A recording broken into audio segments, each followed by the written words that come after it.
Hello, hello. Kevin Luther here, the owner and winemaker of Voluptuary Wines with my brother, Jerome Luther, who is the man behind the scenes who shipped all of the wine to you guys. He's our head of shipping and behind the scenes logistics. Yeah, I do the things after the wine gets in the bottle. You know, Kevin knows the grapes, the winemaking process, the fermentation, and I handle the other things like the distribution and some of the logistics and quality testing. So. Yeah, exactly. We do a lot of quality control around here. You know, taste until we're sure it's perfect. So today we are going to be tasting through a lineup of 5 of our Lucid wines. So our winery is called Voluptuary and Lucid Wines. Voluptuary is sort of our reserve line, and Lucid is our crowd-pleasing, #1 best-selling lineup. So we're going to be tasting through 5 wines, a white, a rosé, and 3 reds. And we're going to be tasting from full bottles, which you can order off the website, or you can order our wine tasting kits, our 50 ml 2-ounce versions, or our 100 ml 4-ounce versions, as my lovely assistant has here today.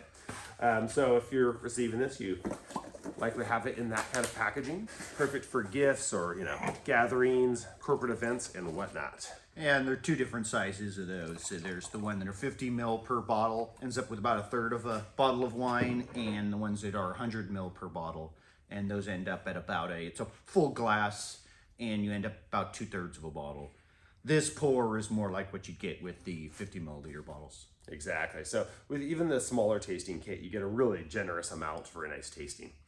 So we're going to be tasting through these 5 wines. You can go ahead and pour the first wine, the L1 Skin Contact Chardonnay blend, into your glass. And this first wine is a really fruit-forward style, technically an orange wine. So it's from a white grape. So Chardonnay primarily with some Viognier. The Chardonnay brings a little bit of peach, pear, apple flavors. The Viognier more of a tropical fruit floral note. And so the mix of those 2 grape varieties gives you a really fruit-forward characteristic, but although this is from a white grape, it's not actually a white wine. It has a different characteristic.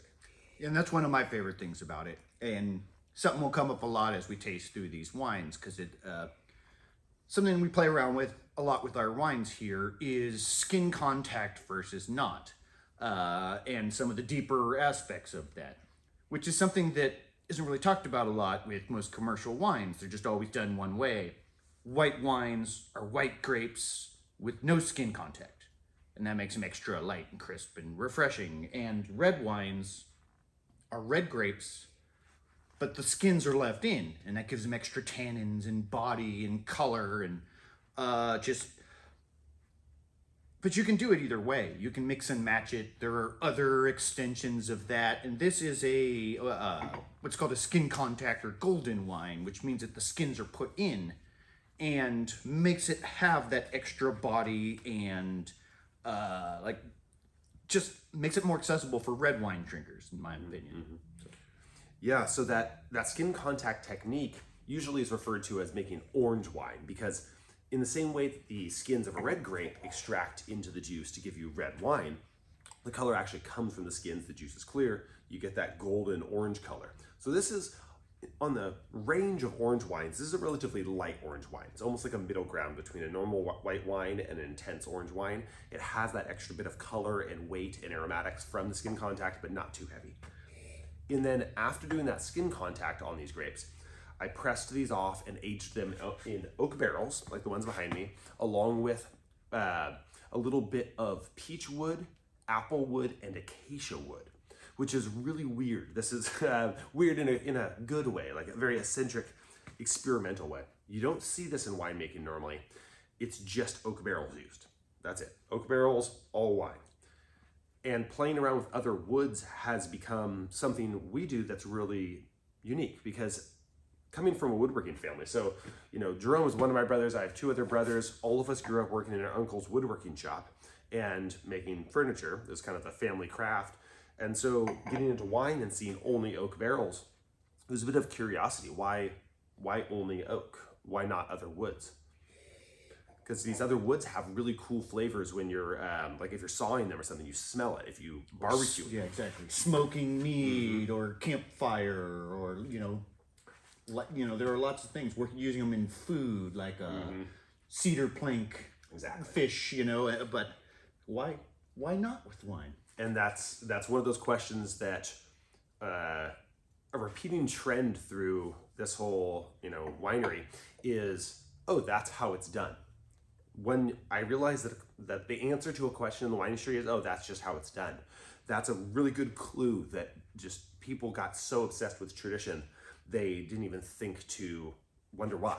So the why behind why only oak is because it makes the best barrel. It bends well, it doesn't crack, it breathes about the right amount where it doesn't leak, but it does allow a little bit of oxygen into the wine, which is good for wine aging. So they make the best barrels and also taste good. But other woods taste really good too. You just have to add them to the barrel or to the tank, not vice versa. Yep. Easy enough thing to get around and gives us an extra variable. Exactly. So we can add and layer in the effect of these woods on top of that nice fruit forward characteristic. Yeah, so tying that back into the wine, both of those things, the skin contact, the woods, as well as just the natural blend of the grapes, makes this a really, I want to say, dual personality food pairing wine. Because you still have those nice, minerals, sea spray type of notes, with like apple, citrus, things that you would eat on the coastline, oysters and lemon, or apples and like light pears, but you also have that like creamy, rich nature of it, smooth, that would work really well with cheese or risotto or things on that end of the spectrum that are just more mac and cheese. Exactly. So you can go down that oysters and fresh seafood with lemon realm, or I like fettuccine alfredo and pasta carbonara, that creamier side. So yeah, either fresher or creamier because of the two sides of the coin with this wine. So it kind of satisfies both sides of the white orange wine spectrum. Or tie it all together, get some salmon with like a lemon garlic butter sauce. Little lemon squeezed on top. Boom. So you may have a home-cooked meal based off of our food pairings in the booklet you have in front of you, or you maybe taste along with one of our food pairing packs. We have these awesome food pairing packs we ship out, and you can order these off the website to pair with your wine, and they come with all sorts of things from cheeses and olives and meats and so on. So we may have some really cool pairings in front of you that you're tasting through. This goes really well with, the lemon curd you might have there, the lemon yogurt, and like there's all sorts of really nice pairings in there that you can taste along with some of the popcorn. The citrus olives as well are really good with this wine. So with all of our wines, not only do we suggest food pairings, but we suggest music pairings, literary pairings, and lifestyle pairings. So if you're, again, looking at that booklet, you'll see some on all of our wines lined up in there. I'm going to be tasting along with the people drinking 100 mils today, I think. Right, we may end up smashing through most of these bottles by the time we're done. So with this wine, because it does have that freshness and that crispness, I pair this with kind of fresh, crisp, and it has a little bit of tropical note too. So for me, this has a very like vacation, lively, warm day, tropical kind of vibe to it. So my life pairing for this and my music pairing align to that. The life pairing is a tropical vacation, but whether because it's winter or travel restrictions or you just can't get away right now, if you can't go on a tropical vacation, then the backup plan is to watch the movie Tropic Thunder or Swiss Family Robinson, if that's more your speed, in bed, in your pajamas, on Netflix, while drinking an entire bottle of this wine straight from the bottle. Which kind of goes towards that other end of the pairing, life pairing for this, which is more of like the skin contact, like more red angle of it, which is the, like, we call it like a self-love night or, self-care night, where you're, that might be the wrong term, getting a pedicure or a massage or just hanging out in the bubble bath with some ice cream, like when you just need a night in, it's a great wine for that as well. Exactly. Just relaxing and, Words are hard, sorry. Mani-pedi, massage, that sort of nice relaxing evening. So with that in mind, my music pairings all play off of that. So Kokomo by the Beach Boys, very much more the tropical vacation vibe. But then Chiller Be Chilled by the Polish Ambassador, still also that vacation vibe, but also a very happy song. And then Dreams by Fleetwood Mac and I Can See Clearly Now by Jimmy Cliff. Two more great music pairings. Just happy, lively, bright songs. So if you want to kind of get a feel for that, you can pause this video and pull up our Spotify playlist or our YouTube playlist and listen to some of these songs while drinking this wine and really feel how that vibe works. All right, and then last but not least, the literary pairing for this. I'm gonna go ahead and go for the Paulo Coelho quote from The Alchemist, who says, "I don't live in either my past or my future. I'm interested only in the present. If you can concentrate always on the present, you'll be a happy man. Life will be a party for you, a grand festival, because life is the moment we're living now." So if you haven't read The Alchemist, one of my favorite books, and just really, I think a lot of great life wisdom in that book, including this, just, enjoy the magic of existence. I mean, we're here, we're alive, sipping on wine, and so are you guys. I mean, well said. So yeah, that is the first wine, the L1 Skin Contact Chardonnay Blend. So we'll go ahead and wrap that one up and get the second wine in your glass. So the second one is going to be the L2 Urban Flora Rosé. So this wine is a rosé from the Mission Grape variety. So you're gonna notice it's a little bit darker than your average rosé. It's got a really nice pink color to it. And nowadays, so many rosés are either extremely sweet and maybe a little more colorful like this, or extremely dry and crisp, and they're almost like harsh white wines. And to me, they've gone to two, polar extremes, neither of which I particularly like. So our rosé, what I went for was something that was going to have a nice balance of those two things. So like the fruit forwardness of the sweet style, but without sweetness. More crisp and refreshing and fruit forward, but in a dry, smooth way.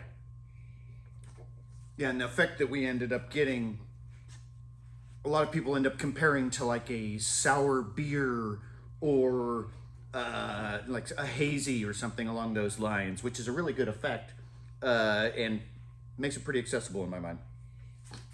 Yeah, exactly, because you have like a sour beer or kombucha or something, you have a big fruity aromatic and fruity taste, but ultimately there's more sourness in the finish, not an actual sticky sweetness.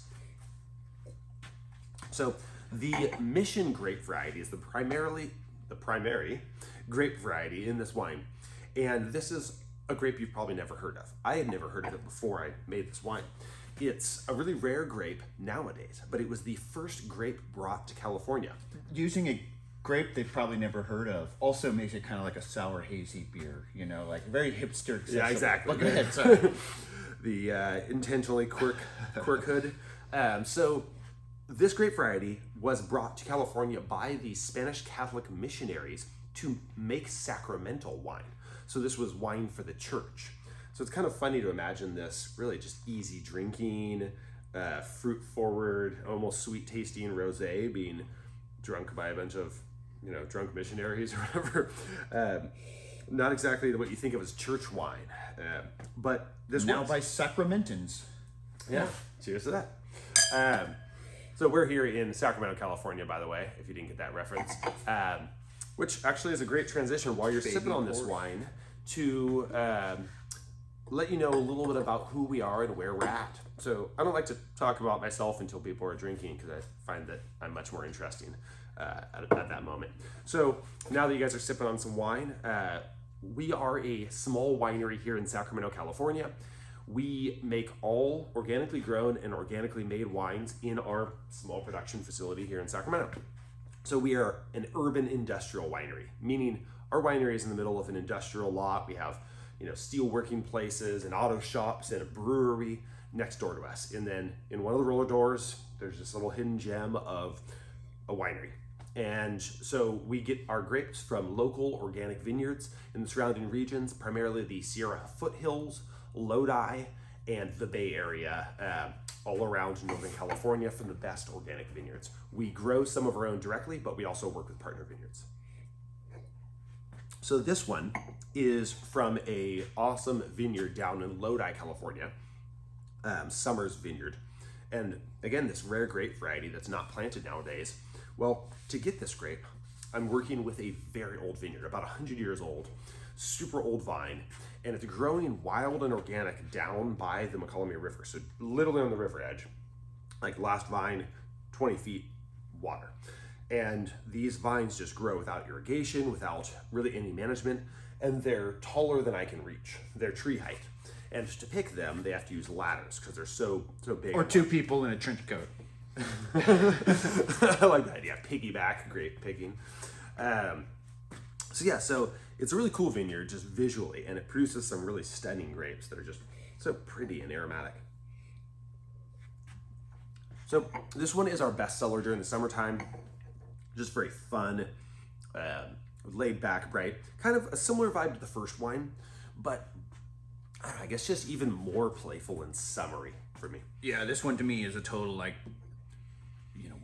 picnic down by the river or hike outside or backyard gardening type of wine. Like, whereas the first one, I more enjoy, for a night in. This I really enjoy for like a day out. Like I think this is just a wonderful, cold, like just refreshing wine. Mm-hmm. Yeah, and for me, this makes me think of water. I want to drink this while I'm like drunkenly rafting down the river, or having a beach day, or boating with friends. Hopefully not driving the boat. Definitely not. Yeah, because this one is dangerous. It is so easy to drink because it's smooth. It almost seems sweet, but it's not sweet, so you don't get that like sick feeling from too much sweetness. And then it is so smooth you end up drinking the whole bottle before you know it. It's a little dangerous. So that is the wine making behind it. Organically grown, mission grape.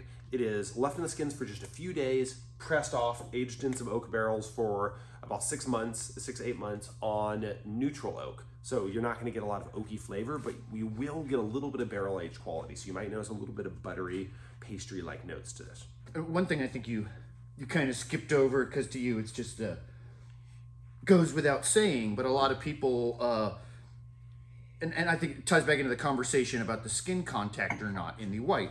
A rosé isn't a varietal grape. It's not like your Cabernet or your Barbera or Zin.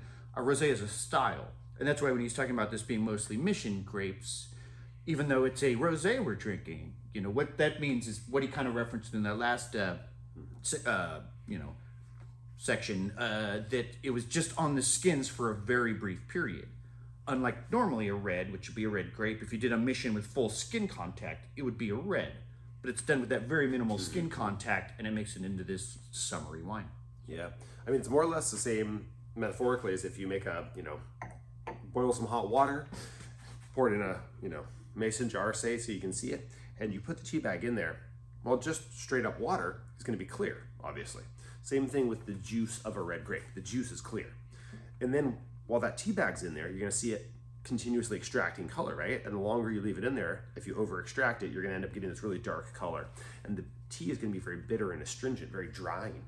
And so the same thing happens with wine, with the grapes. So the red grape skins of the red grape, if you just press the wine off right away, you're going to get a very light rosé. It won't be bitter or tannic, but it also won't have much color. If you leave it for a little while, you get something like this rosé, 2, 3, 4, 5 days. If you leave it for 5 days to 5 weeks, you're going to extract a very dark red wine with a lot of weight, a lot of tannic quality, and probably a spicier, earthier quality as well. So with music pairings, this is all playing off that same vibe. This is so fun and laid back that it goes really well with overall, summertime vibe music. So Lovely Day by Bill Withers is, I think, the shoe-in best pairing for this.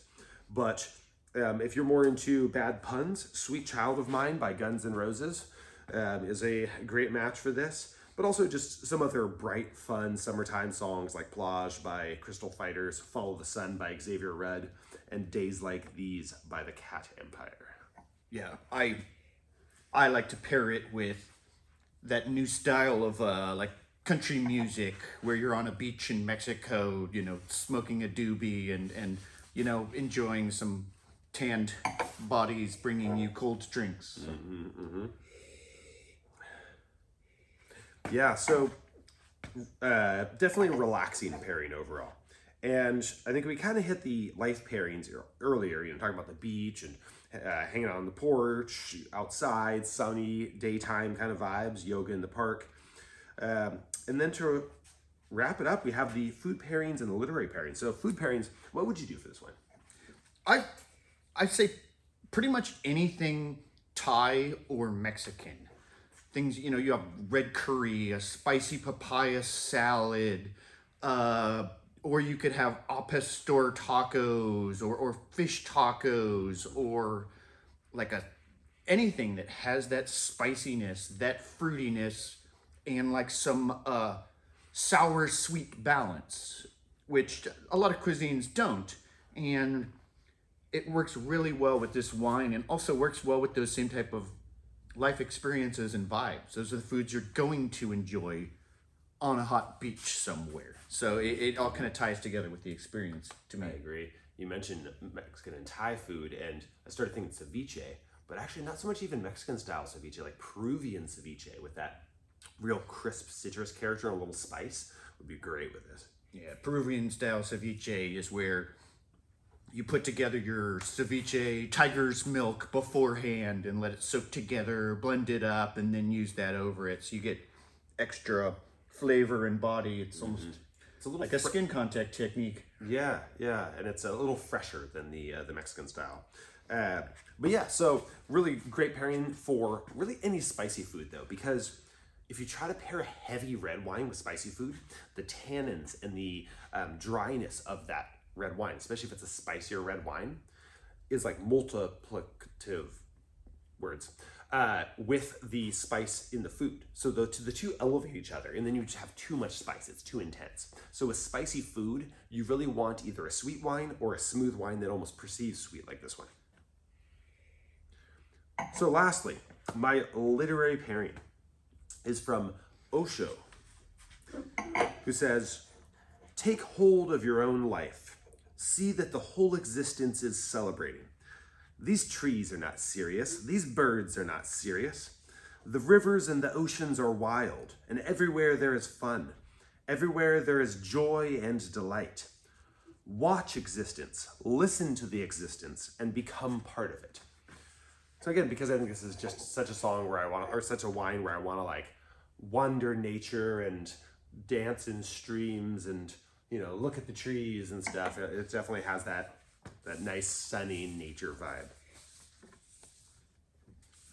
All right, so now we have gone through the white and the rosé, and we are rolling into the reds.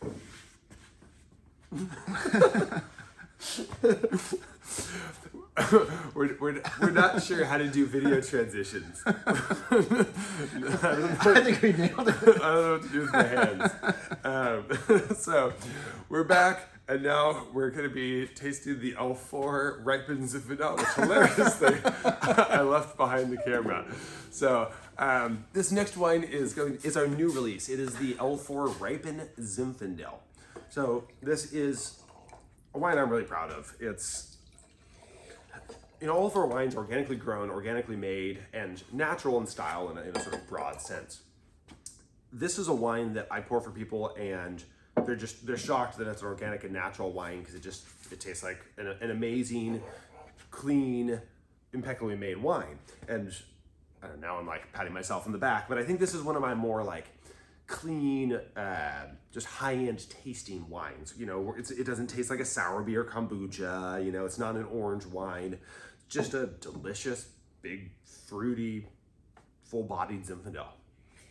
I think it's funny though. I think we literally have got 3 wines in past our intro, etc., before mentioning that it was organic, natural, you know, wine product. And like you said, like, oh, because I don't want people to get the wrong impression. And it is part of. We do think it makes a really clean, good wine doing it organically, naturally, and it's something we believe in as well for other reasons. But it is sometimes perceived as like when you introduce, like, oh, I have a friend you should meet. They've got a great personality, and it makes you doubt what they're actually like. It's a natural wine. I'm not sure how this is gonna work out, but I do think this is a wonderful wine, and I think the organic, when done right, does make for a better product. Absolutely, and I think that's really well described. It's one of those things where some people are really into organic and natural wines in the U.S., but organic and natural wines, to some people, have developed a reputation as just being very funky, like very much in that sour beer kombucha realm. And they can be, but other times they can just be impeccably clean and balanced and very classic and traditional. In fact, most of the great vineyards of France and Europe are, at this point now, organic and maybe even beyond that, biodynamic, which is kind of ecosystem-based farming and moon cycle-based farming. So a lot of the really great vineyards of Europe have gone down the organic route. It's only in the US that organic is still viewed as like this weird hippie stuff. So this wine, organically grown in Amador County at Shake Ridge Ranch. So Ann Kramer, an amazing farmer, she grows the best grapes in the foothills, in my opinion.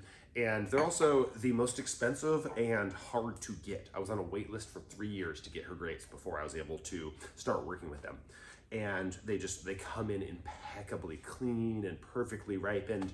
So this is really very high-end Zinfandel grapes that aren't too jammy or raisiny. A lot of Zinfandel, especially from like Lodi or a lot of regions, tends to be picked at a super high sugar level where they're getting really, really raisiny. And these worked. These were just very perfectly ripe. Not overripe, not underripe, just perfectly ripe. And I think it makes for a lot of that just like nice dark fruit, blackberry, black cherry kind of flavors. Well, I was gonna say, yeah, I find the explanation interesting because I do get a lot of dark fruit jamminess. I get a surprising amount of like tannins and depth and spice, which I associate with something that's really raisiny and like what is the difference there? Like, why is this, even though it's not super raisiny, high sugar level, it still has a lot of these qualities? What's the story for that? It's a couple different things. So the Zinfandel itself, because it was really nicely ripened, and she does a lot of fruit thinning in the vineyard. So essentially before the harvest, she'll go through and actually drop individual clusters or portions of clusters or whatever it may be to pull out any underripe fruit and any excessively raisin fruit. So the fruit that's left doesn't have any like underripe harsh flavors, but it removes that raisiness too. But it means that there's just like, they're at their peak of ripeness, which gives you a lot of dark fruit flavors. You might even get a hint of jamminess, but not too much. But then because they're perfectly ripe, the Zinfandel gave a really nice balanced tannic weight to it. Then I blended in some of her Petite Syrah. And so that's probably where a little bit more of that darker flavor, because Petite Syrah is a grape. In spite of the name, you think petite, a lot of people think that would be like a light grape. It's like one of those like sarcastic ones, like Little John or whatever. It really means like big fucking Syrah. Exactly. It's the grapes just have that huge flavor. And that concentrated flavor, dark fruit flavors, and a little bit more tannin. That it can definitely add a little more weight to a wine, particularly compared to Zinfandel. So it's commonly used as a blending grape in Zinfandel in California, and so I did it here. It's about 80% Zinfandel, about 20% Petite Syrah, and so it just add a little more color and body to it. And then to elaborate on that, to add even more character, I aged this on French oak, neutral French oak barrels. All of my wines start in neutral French oak, and I let the wine kind of show itself first. And then I play around with little bits of wood I add to it to bring out the flavors that the grape has naturally. So in this case, I used some American oak, some French oak, some cherry wood, and some maple wood. And I think the cherry brings in like a almost cherry almond note. The maple, a little bit of maple molasses chocolatiness. The American oak is like coconut vanilla caramel chocolate. French oak, a little bit more clove spice. So you get this like cacophony of spices and rich chocolatey vanilla-ness. This is a really nice wine. Thank you. So yeah, overall, a well-balanced, fun wine. In terms of the pairings, I think because this first two wines we're talking about summertime and bright sunny days, Now we're getting into something with a little bit more weight and spice to it. So I think we start getting into a little bit more soulful music. So on that note, my first pairing for this is the song Got Soul by Valerie June. And if you've never heard of Valerie June, she's a somewhat unknown artist, but really does have a lot of soul in her music. And she's one of these people that you just like, you wish she was your aunt or your mom or something. She's super sweet. And this song Got Soul is just very soulful and beautiful. But also maybe something that you kind of play that has a very pleasant, but slightly like atmospheric vibe to it. Like some classic Cuban music, you know, Compe Segundo or Buena Vista Social Club, Afro-Cuban All-Stars, or maybe even some like smoother hip hop. It could almost be like Common or LL Cool J, but I've actually chosen a song by Loyal Carner, a British rapper, and Sampha, a song called Désolé, Brilliant Corners, and a very just like smooth kind of hip hop song. Yeah, and I rather than particular songs, or I like to generally try to pull together like the vibe of when a wine would be enjoyed, a life pairing with a music, with an experience. And this to me is a time of day.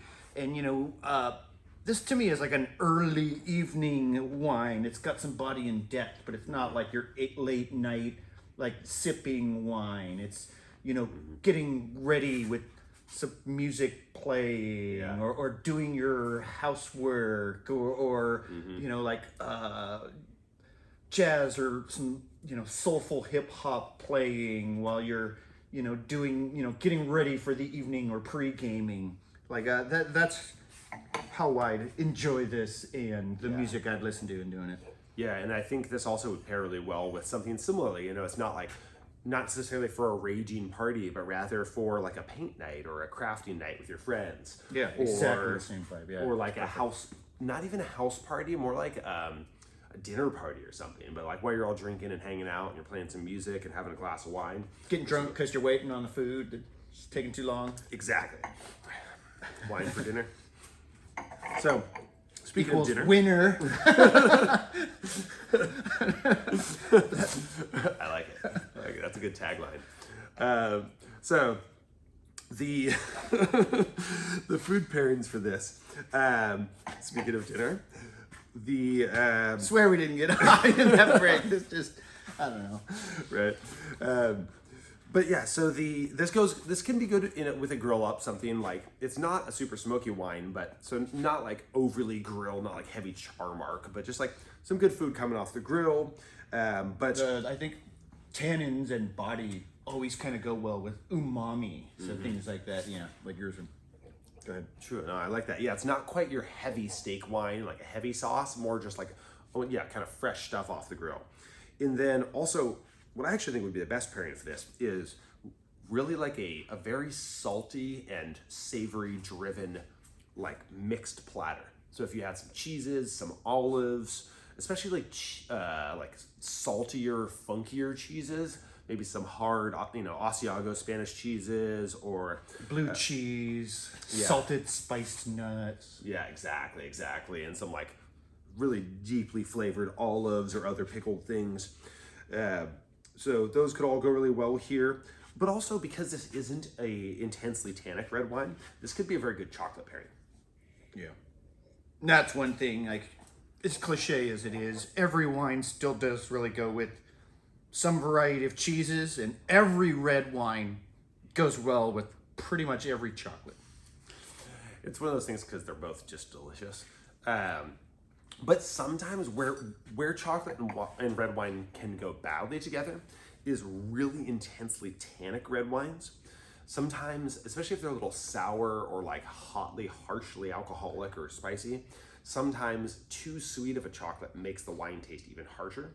So generally, if you're gonna do a sweeter chocolate, you wanna do it with a smoother red wine like this one, or even maybe a sweet red wine like a port.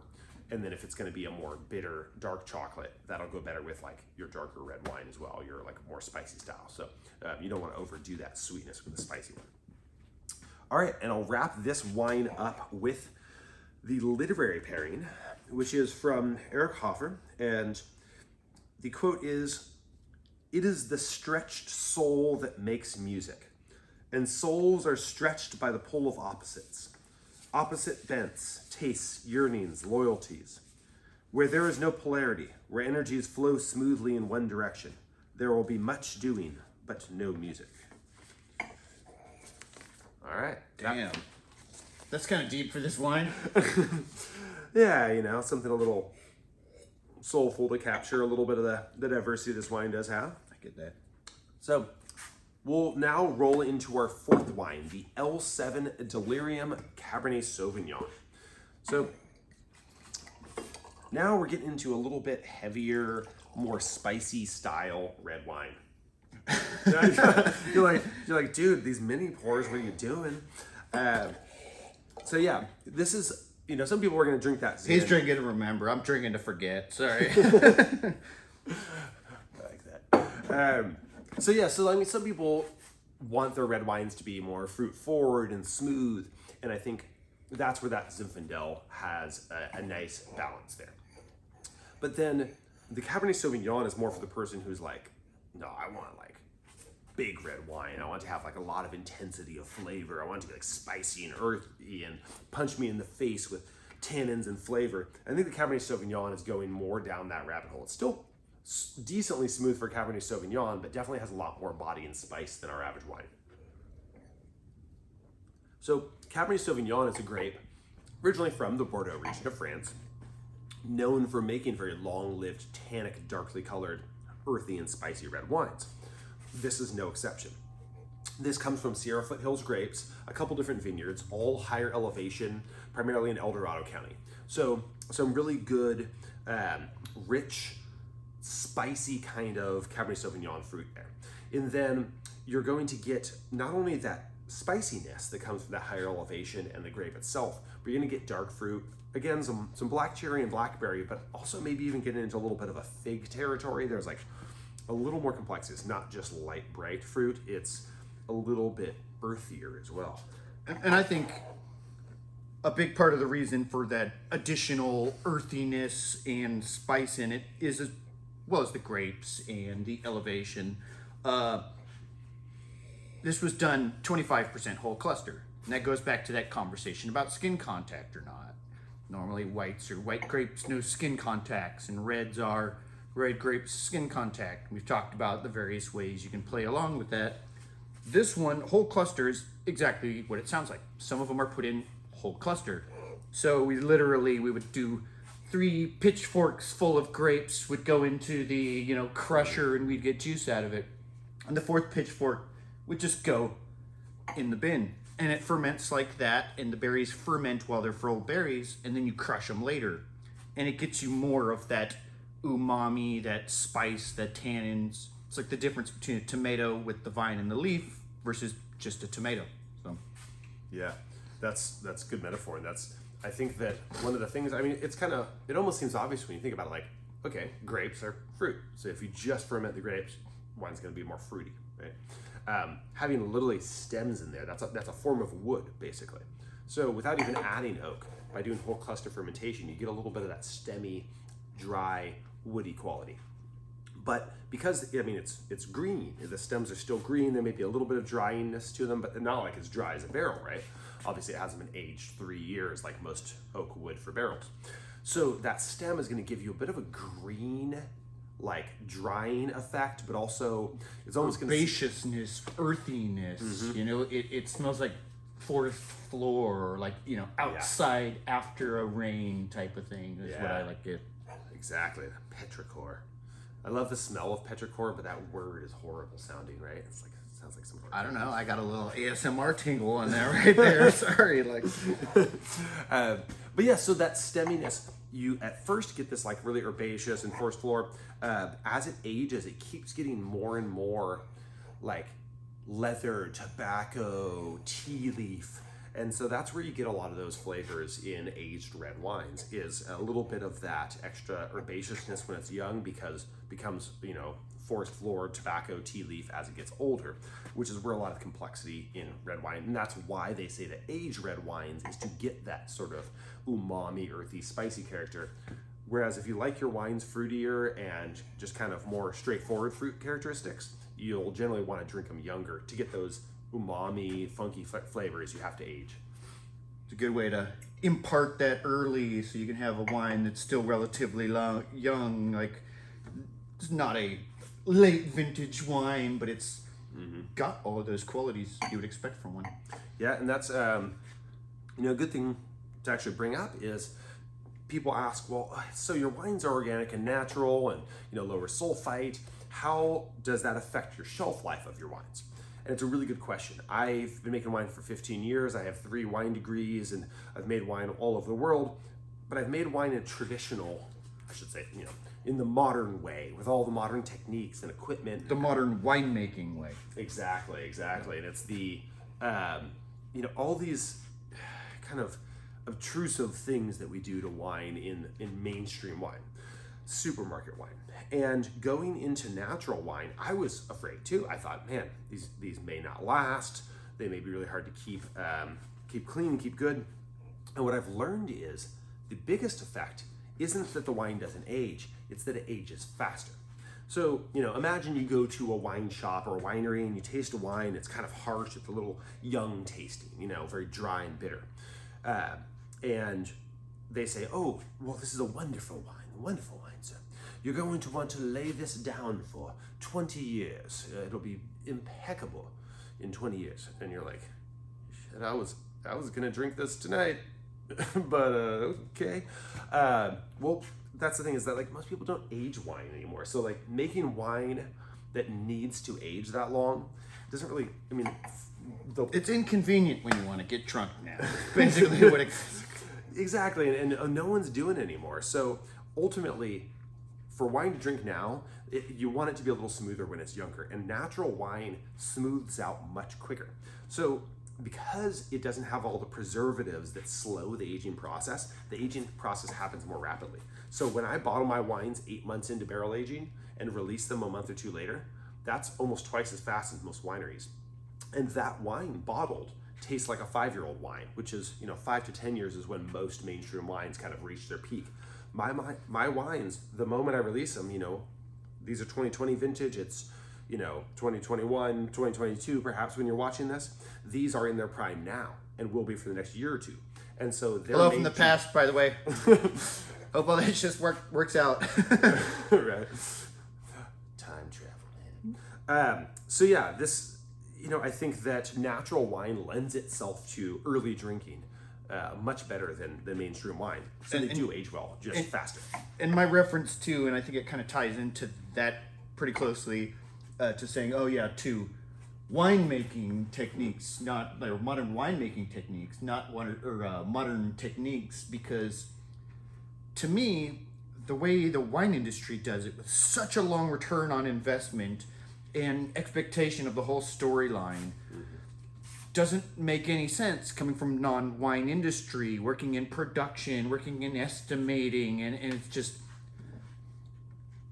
the organic wine model where everything is ready earlier, everything is at its peak earlier, and okay, it may decline earlier, but that just means a different business model, which is the modern business angle. You use just-in-time, quick churn. You build it, priced to sell, and then speed of throughput rather than size of profit 10 years down the line. Exactly. Makes for a beautiful, fast turn. Adaptive, easy drinking, cheap wine. Yeah, exactly, and that's one of the things Not cheap, economically priced. Sorry. And I think that natural wine, particularly our wines, have more similarity in that sense to beer and cider and liquor, where they are made to drink when they're released, but they can age. So we definitely borrow a lot from the beer industry in the natural wine world, which I think is one of the reasons why it's so much more approachable. So, all right. As we're wrapping up this wine, we have the pairings now. So I think this wine, with its extra spice and weight and complexity, calls for a more philosophical song. So I have everything from really kind of deep piano music, Key by Fildel, a very atmospheric philosophical hip-hop song called At Home in the Dark by Nine Theory, or One Chance by Modest Mouse, about, you know, living life meaningfully because we're here once. So I think this wine calls for that deep thought.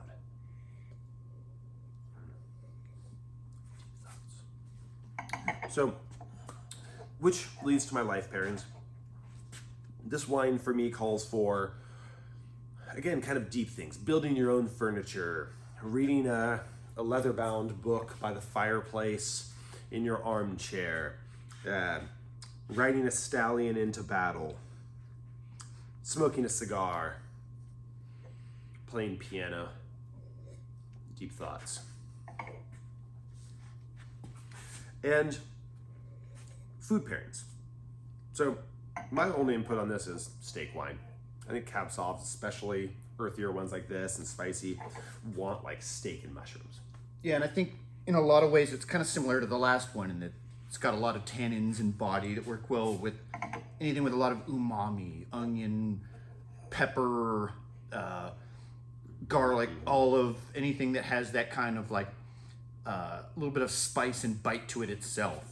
You know, fajitas or stuffed bell peppers or things along those lines. But today, actually, as we're having this, the thing that's like all over my mind is pasta puttanesca, which is a kind of like pantry clearing, late night when you just need to get shit done dinner that's basically a pasta with every kind of olive, capers, garlic, red chili flakes, and a lot of olive oil, and just all these umami, spicy flavors to make something out of nothing, you know, in the middle of the night. I like that. Look it up. Great history on that one. Oh, yeah. Right, there's a good story behind pasta puttanesca. So, lastly, to wrap this wine up, the literary pairings. So, again, kind of more deep, meaningful stuff. Marcus Aurelius, from his book Meditations, you have power over your mind, not outside events. Realize this, and you will find strength. And I think especially in the modern world, there's just so much out of our control. Things seem like they're spiraling in one direction or another sometimes, and it's like remaining centered in your space, in your nexus of control, is a really powerful thing. And then the companion quote that goes along with that is from George Bernard Shaw, who says, "Life isn't about finding yourself. Life is about creating yourself." So again, like our nexus of control. These quotes are getting like deeper and deeper as we go. At the beginning, they were all like light and airy and, you know, like enjoy your life and do this. And this is getting into some philosophical ass shit. The last one's going to be like a Nietzsche quote or something. Staring into the void. Right? So, all right, that wraps up our fourth wine. And you can finish sipping that and start pouring yourself the fifth wine, the L8 Wanderlust Red Blend. And while you're pouring that, I'm just going to quickly mention, if you're digging these wines and are thinking, shoot, how do I order these? You can check out our website, voluptuarywine.com. We actually have the two brand websites, lucidwinery.com as well. And we have a wine club, 35% off and free shipping if you're ordering 99 plus. My lovely assistant.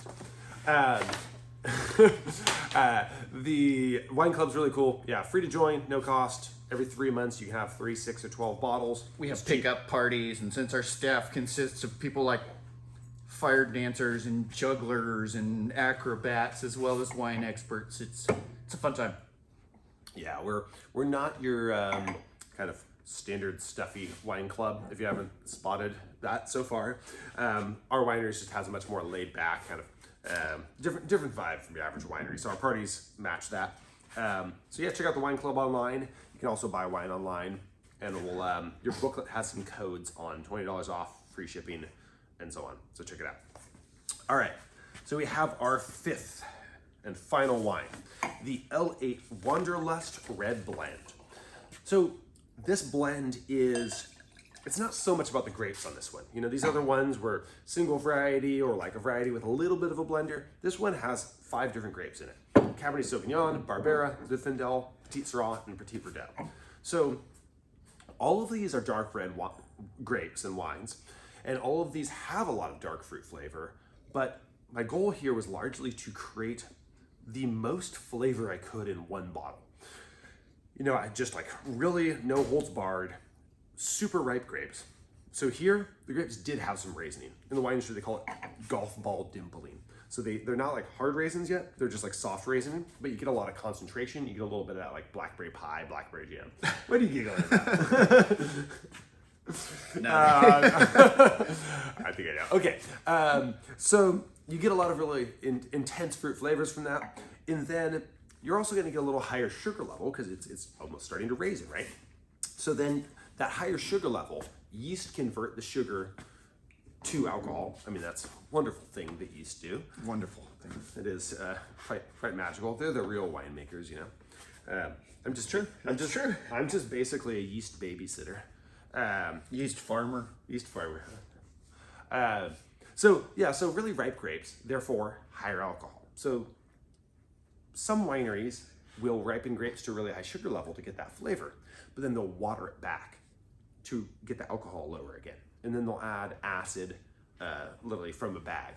I don't do that. We're organic and natural, so I'm not. He does bags of acid sometimes, but not in the wine.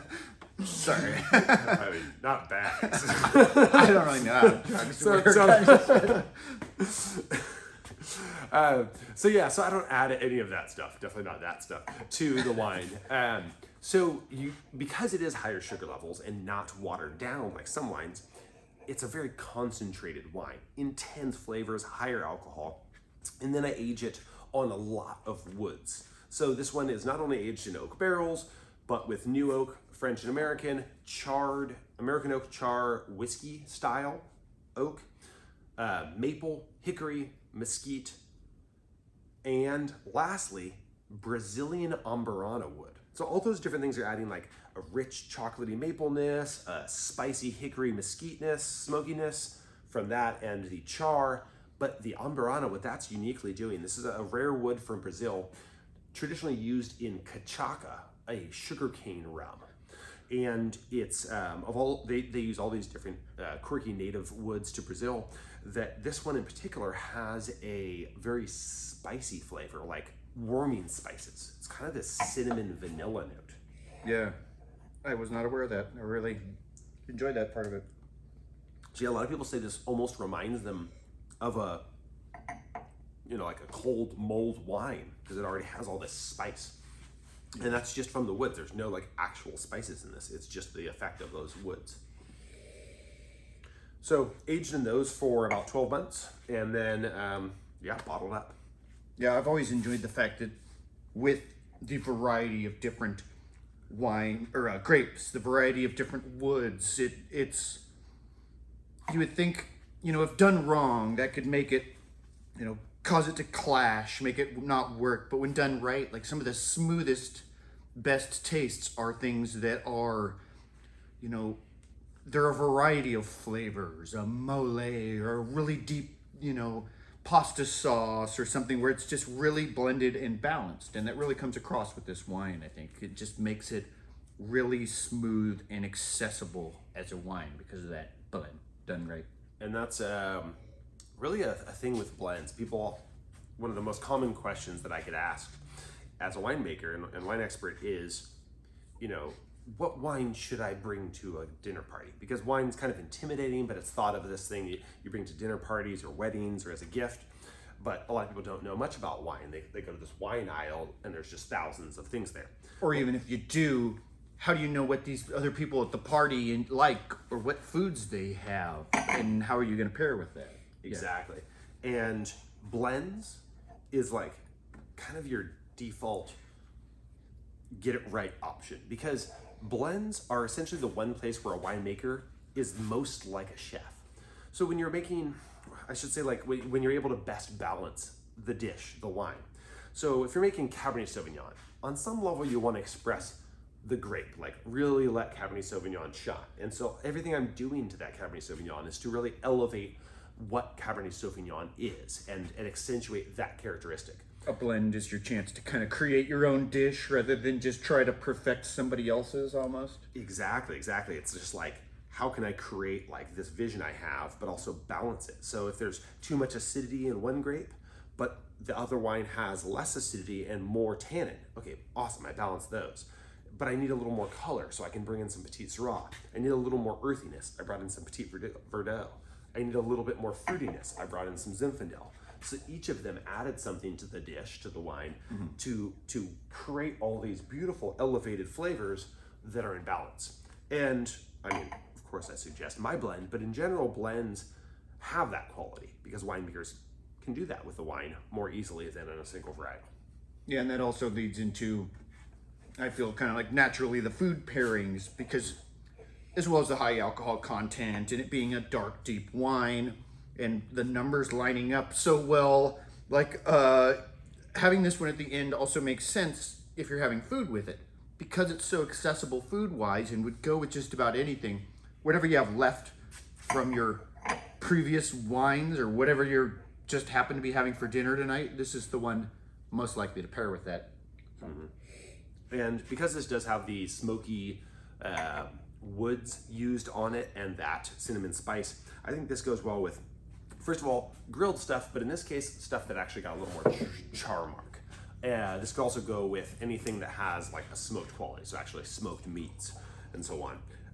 Or you could go a different direction because it has that cinnamon and that spice. You could go like, we have creamy cheese and chili berry jam on whole grain crackers, chili spiced chocolates go really well here. Or you could even go with like, I don't know, I'm almost thinking like a spiced Middle Eastern North African dish that has like... I got this. I was actually just about to say, I'm about to throw out an audible. I've never said this before in hundreds of tastings with this, but I'm tasting this now, and I would have wanted to do a blackened spice on some lamb, which is a blackened spice. You use, black pepper, cayenne, paprika, cumin, salt, or maybe some little herbs, and you just crust it on there.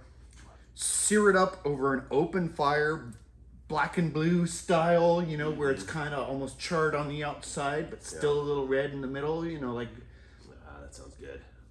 That is what I would pair with this right now. And some lamb, that you said. Yeah, some lamb, and then maybe like a little, something a little lighter on the side, a pasta salad with some olives and feta or something. That sounds really good.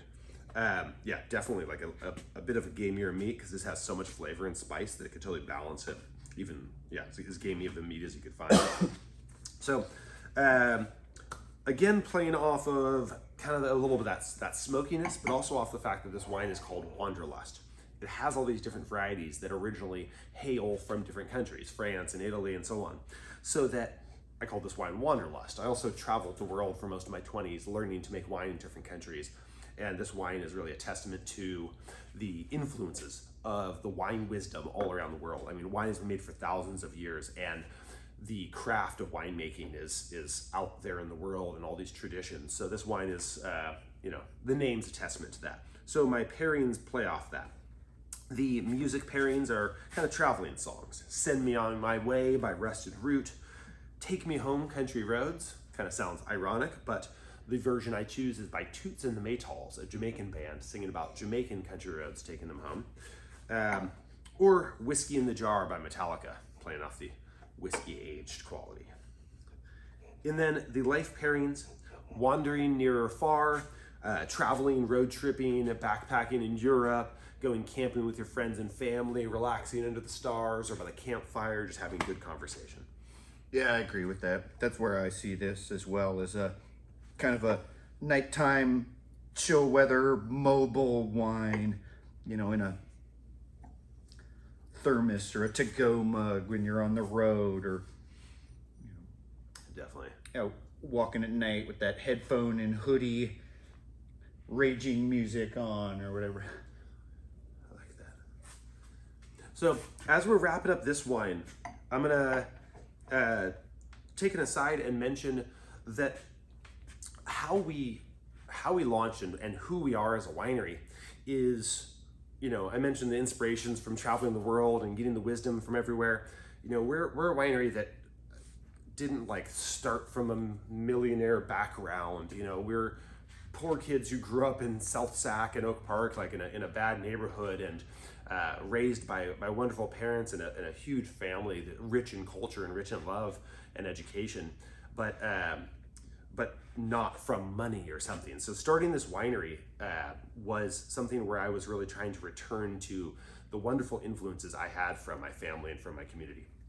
And so I've been making wine for 15 years. Got a winemaking degree, a wine business degree, and a sommelier degree.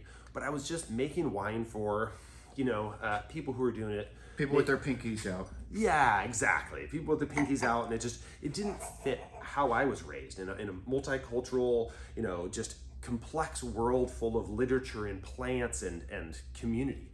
And so I wanted to return to that, return to those roots and those values that mattered to me and mattered to my family and people who I surround myself with. So this was a very intentional thing that I did initially as a side project, just to get back to that. And working with organic grapes, making it organically, donating $1 to charity with every bottle sold. For the first year we existed, the only way to taste our wine was at nonprofit events. Last year, meaning 2019, or 2020, sorry. Time is weird. We actually donated more to charitable causes than any employee in the company made, including Kevin, yeah. Yeah, I live in a 280 square foot shack in my best friend's backyard. I mean, we're not in this for the money. We're in this to try You to. don't live in my backyard. Whoa! No, I'm sorry. It's like that movie I Love You, Man. I have a couple of best friends. Yeah. But yeah, anyway, the Shit got weird. Close it out.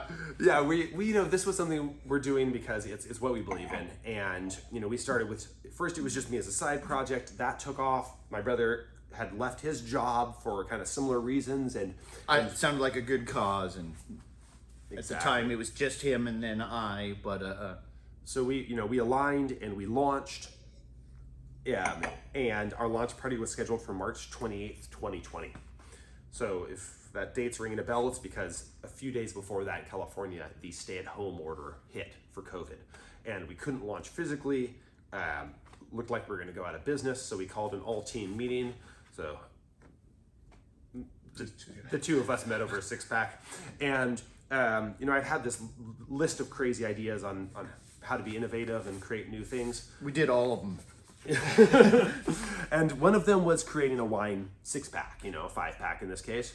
And another one was going virtual with wine. So we did our launch party with delivering these 5-packs by bicycle around town to our friends and family and sharing this thing that we love and that we've created. And we went live on Facebook, we pressed live, and we basically just got drunk on air and talked about wine as we're doing today. So fast forward, in the last year and a half, we have grown from the two of us to now 18 employees, I think it is. And we are growing like crazy. We now have a new tasting room in downtown Sacramento. We have a wine club that's growing exponentially. So all this to say, thank you for supporting our small company and what we're trying to do here. Thank you for ordering this wine tasting kit and tasting along with us. Like I say, there's some discount codes there. You can buy some wine, you can join the wine club, but no matter what, thank you for being a part of this and for supporting what we're doing. And I agree with that. Thank you guys. This is really what made it not a horrible decision for us to both quit our high-paying, fancy corporate jobs in like big companies and just kind of bet on ourselves. It really seemed like that was the wrong choice for a minute there. And thank you. indeed. So on that note, a cheers and a final quote. From the Cat Empire, both of us are big fans of this. Just The Cat Empire, both of us have. This is one of our favorite bands. They're one of my Australian- favorite empires. Yeah, great empire. The song is called "The Wine Song," and the quote is, "I'm gonna die with a twinkle in my eye because I sung songs, spun stories, loved, laughed, and drank wine." So, cheers! Thank you, everybody.